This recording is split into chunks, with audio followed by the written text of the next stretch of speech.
बिस्मिल्लाहिर्रहमानिर्रहीम। Last video के अंदर हमने इंफॉर्मेशन एक्सट्रैक्शन का टॉपिक स्टार्ट किया था और उसमें हमने ये देखा था कि किस तरह से नेम्ड एंटिटी रिकग्निशन जो है वो एक इम्पॉर्टेंट पार्ट है इंफॉर्मेशन एक्सट्रैक्शन का।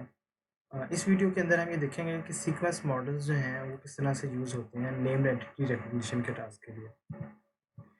तो जब भी हम मशीन लर्निंग के अंदर सीक्वेंस मॉडलिंग अप्रोच की बात करते हैं और खासकर जब हम नेम्ड एंटिटी रिकग्निशन के हवाले से बात करते हैं तो उसमें जनरली वही स्टेप फॉलो होते हैं जो मशीन लर्निंग के अंदर हमने देखे कि ट्रेनिंग का एक प्रोसेस होता है। ट्रेनिंग के प्रोसेस के अंदर हम क्या करते हैं कि कलेक्ट कर लेते हैं set of representative training documents. ठीक है, एक ट्रेनिंग सेट बना लेते हैं जिसमें हमारे पास कुछ डॉक्यूमेंट्स होते हैं और उसके अंदर हम जितने भी टोकन्स हैं उसको या तो वो एंटिटी असाइन कर देते हैं जिस एंटिटी से वो बिलोंग करता है, यानी अगर पर्सन है तो पर्सन उसको टैग दे देते हैं या लेबल दे देते हैं।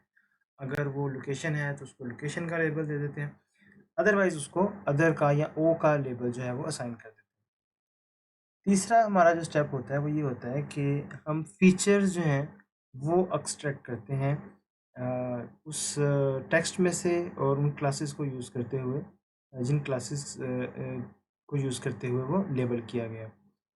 और फाइनली हम ये करते हैं कि एक सीक्वेंस क्लासिफायर जो है उसको हम ट्रेन कर देते हैं जो कि प्रिडिक्ट करता है लेबल्स डाटा को यूज़ करते हुए जिस डाटा को हमने लेबल किया। तो ये ट्रेनिंग का हमारा सारा प्रोसेस जो है वो कंप्लीट हो जाता है। टेस्टिंग में हम क्या करते हैं?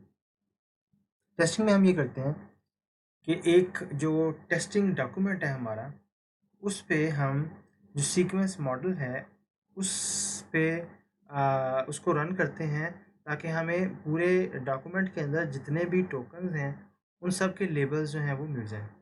ठीक है, और फिर हम जो आउटपुट बेसिकली क्या करते हैं, जो एंटिटीज़ उस पूरे डॉक्यूमेंट में से हम रिकग्नाइज कर लेते हैं उस मॉडल को यूज़ करते हुए वो हम आउटपुट कर देते हैं।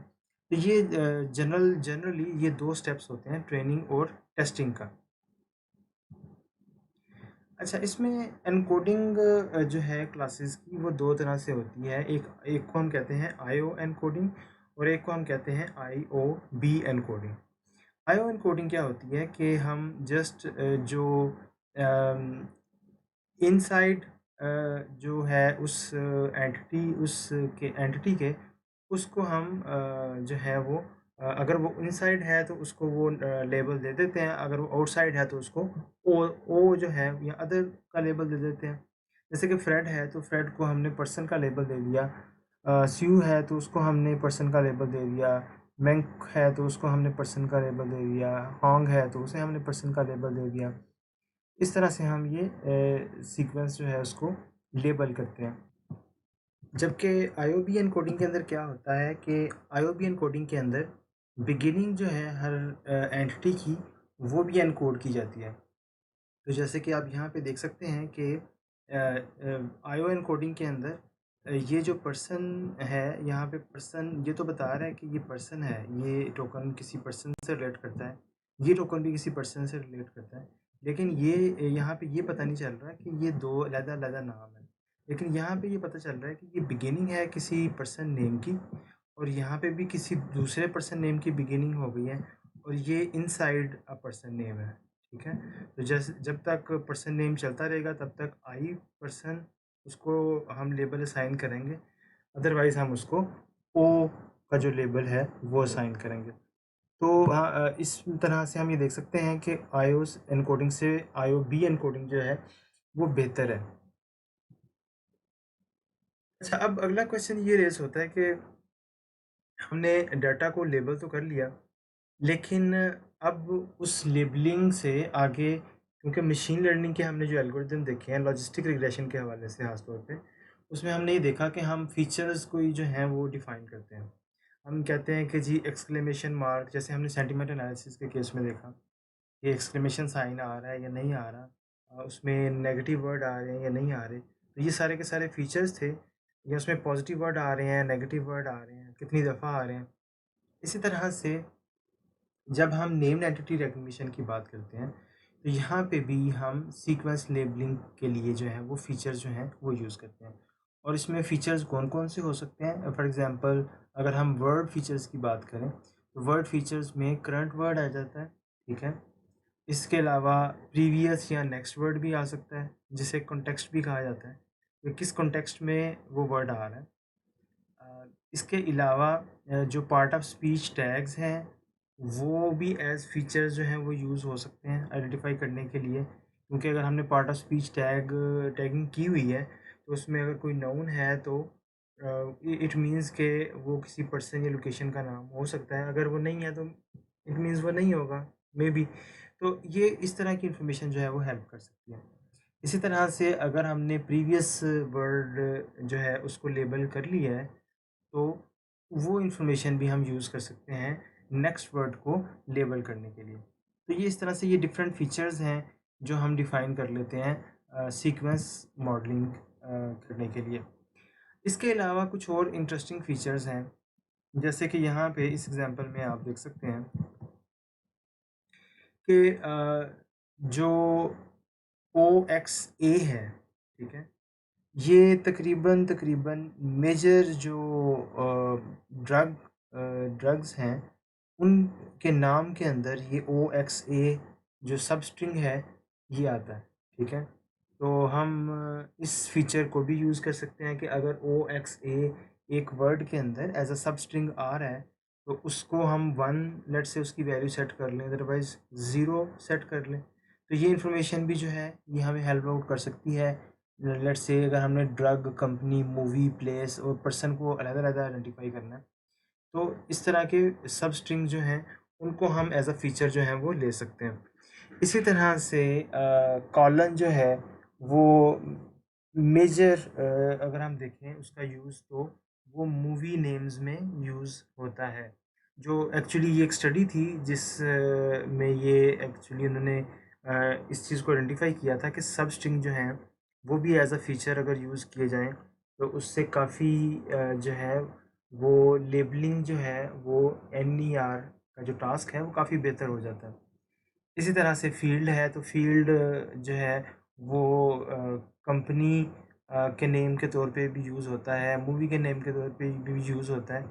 लेकिन फ़ील्ड का जो वर्ड है वो ज़्यादा जो है वो किसी प्लेस के लिए जो है वो यूज़ होता है। तो इस तरह से वर्ड सब स्ट्रिंग्स जो हैं वो भी यूज़ किए जा सकते हैं। इसी तरह से वर्ड शेप्स जो हैं वो भी यूज़ की जा सकती हैं NER के टास्क के लिए।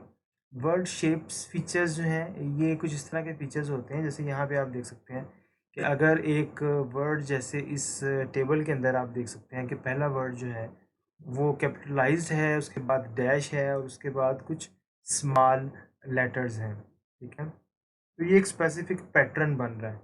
इसी तरह से mRNA है, इसमें आइडिया ये है कि पहला जो करैक्टर है वो स्मॉल है और बाकी सारे जो हैं वो कैपिटलाइज्ड हैं। तो इसका जो पैटर्न बनेगा वो स्मॉल एक्स और ट्रिपल एक्स कैप्स के अंदर 3x जो है वो आ जाएगा। तो इस तरह से बेसिकली आइडिया इसमें ये है कि हम पैटर्न्स को आइडेंटिफाई कर लें और ये नॉर्मली जो मेडिकल की डोमेन है उसके अंदर काफ़ी हेल्पफुल रहते हैं इस तरह के फीचर्स। ये जो वर्ड शेप फीचर्स हैं ये स्पेसिफिकली जो है वो किसी जीन को किसी स्पेसिफिक मेडिसिन को इस तरह से डिफरेंट उनके जो हैं स्पेसिफिक पैटर्न्स हैं। तो इन पैटर्न्स को या जिन्हें वर्ड शेप्स के फीचर्स का नाम दिया गया, इन फीचर्स को भी हम यूज़ कर सकते हैं फॉर लेबलिंग आवर एंटिटीज़। अच्छा, अब सीक्वेंस प्रॉब्लम्स जो हैं ये बहुत कॉमन है नेचुरल लैंग्वेज प्रोसेसिंग के अंदर। अभी हम एक टाइप की जो है वो देख रहे हैं सीक्वेंस प्रॉब्लम, जिसमें हमने नेम्ड एंटिटी जो है उनको रिकग्नाइज करना है। लेकिन हमने previously part of speech tagging को भी देखा, वो भी एक सीक्वेंस प्रॉब्लम है, ठीक है। और इसके अलावा अगर हम वर्ड सेगमेंटेशन की बात करें, अगर हमारे वर्ड्स जो हैं जैसे चाइनीज़ या जापानीज़ के अंदर स्पेसिस नहीं होती करैक्टर्स में, तो उनको जो सेपरेट करने वाला काम है वो भी वर्ड सेगमेंटेशन जो है वो भी एक सीक्वेंस प्रॉब्लम है। इसी तरह से अगर हम टेक्स्ट को सेगमेंट करना चाहते हैं, लेट्स से हमारे पास मल्टीपल क्वेश्चन आंसर्स आ रहे हैं, क्वेश्चन और उनके आंसर्स आ रहे हैं और हम उनको अलहदा अलहदा करना चाहते हैं, तो वो भी एक सीक्वेंस प्रॉब्लम है। तो ये जितनी भी सीक्वेंस प्रॉब्लम है लैंग्वेज के अंदर, इन सारी की सारी प्रॉब्लम्स के लिए स्पेसिफिक मॉडल्स जो हैं वो यूज़ होते हैं। और इसमें जैसे मैंने बताया कि फ़ीचर्स हम पहले एक्सट्रैक्ट कर लेते हैं, तो उन फ़ीचर्स को यूज़ करते हुए जो हमने क्लासिफायर्स पहले देखे, जैसे लॉजिस्टिक रिग्रेशन हमने देखा, जो कि एक डिस्क्रिमिनेटिव क्लासिफायर है, तो वो क्लासिफायर भी हम यूज़ कर सकते हैं लेबलिंग करने के लिए।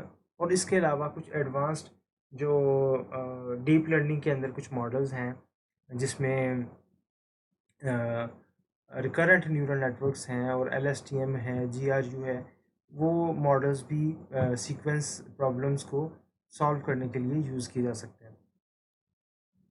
एक कॉमन जो इन्फरेंस सिस्टम है, जिसे MEMM कहा जाता है, मैक्सिमम एंट्रोपी मार्कोव मॉडल, वो नेचुरल लैंग्वेज प्रोसेसिंग के अंदर जो है वो यूज़ होता है। और उसके अंदर प्रीवियस डिसीजंस की बेस पे नेक्स्ट डिसीजंस जो हैं वो लिए जाते हैं। और उसमें एक लार्ज स्पेस जो है उसको एक्सप्लोर किया जाता है, और उस स्पेस में से एक्चुअली जो पॉसिबल उसका लेबल बनता है, वो लेबल उसको असाइन किया जाता है। तो आइडिया जनरली वही है कि हम फीचर्स जो हैं वो एक्सट्रैक्ट कर लेते हैं।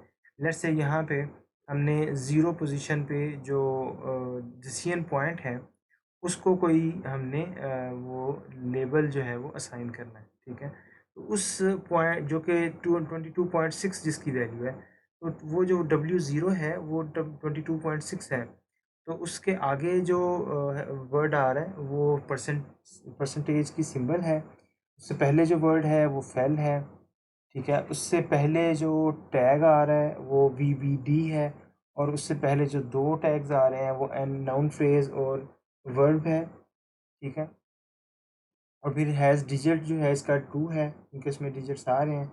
तो इस तरह से ये सारे डिफरेंट फीचर्स जो हैं ये एक्चुअली यूज़ होते हैं, और ये फिर हम किसी मॉडल को जो है वो आगे पास ऑन करते हैं।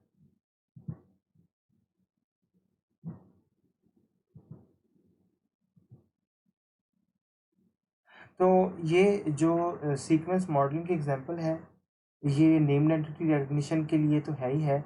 ये पार्ट ऑफ स्पीच टैगिंग के लिए भी इसी तरह का प्रोसेस होता है कि हम कुछ फीचर्स जो हैं उसके कॉन्टेक्स्ट में कुछ फीचर्स जो हैं उनको ले लेते हैं कि प्रीवियस फीचर्स, नेक्स्ट फीचर्स, वो सारी इंफॉर्मेशन जो है वो फिर हम किसी जो क्लासिफायर है उसको प्रोवाइड करते हैं। और वो क्लासिफायर जो है वो वन बाय वन एक डॉक्यूमेंट के अंदर एक एक टोकन को लेके उसको लेबल करता जाता है।